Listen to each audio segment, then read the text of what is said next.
David Licauco inaming sa Hong Kong niya balak isusunod na i-date si Barbie Fortesa. Madami na naman ang kinilig sa barda nitong mga nakaraang araw. Bagamat hindi nga natin sila nakikitang madalas na magkasama, ay todo naman ang pagpapakilig nilang dalawa pag nakita sila together. Katulad na lamang nitong nakaraang balita na ipinag-shopping pala ng mama ni David si Barbie ng mga damit.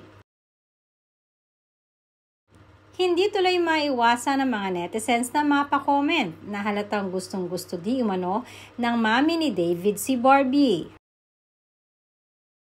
Hindi naman kasi nakakapagtaka na girlfriend at maging wife material na rin itong si Barbie. Maging mga kaibigan kasi nito sa showbiz at kahit non-showbiz man ay iisa lang ang bukang bibig pagdating kay Barbie. Na super bait daw di umano talaga nito. Hindi nakakapagtaka na sadyang mahulog ang loob ni David sa kanya.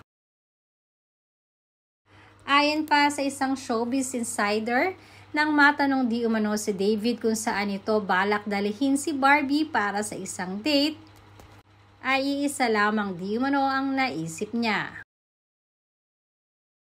Kung hindi sa Hong Kong. Dahil alam naman natin na half Chinese itong si David. At talagang magugustuhan di umano dito ni Barbie dahil mahilig din itong mag-explore ng mga restaurants at ng mga cafes. Isang common interest na talaga namang totoong pinagkakasunduan di umano nilang dalawa.